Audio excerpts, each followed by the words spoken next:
Déjà, les entités, la première utilité, c'est d'avoir des choses qui ne sont pas ambiguës, des concepts identifiés de manière unique. Là, par exemple, si on cherche le jazz, on a Jazz la catcheuse, Jazz un personnage de fiction, Jazz un parfum, un album musical, un personnage fictif, et dans le lot, ici, on en a un qui est en bleu, qui est le genre musical.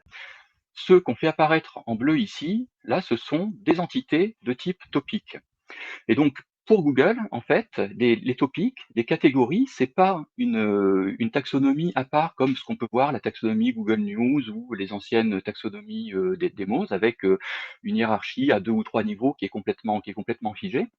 Et c'est tout l'intérêt des entités et de ce topic layer, c'est que ce sont des entités comme les autres, mais qui, au fil du temps, au travers de leur relation avec d'autres entités, ont réussi à cristalliser un noyau stable autour d'elles et ont émergé en tant que repères et concepts qui méritent de devenir un topic, une catégorie.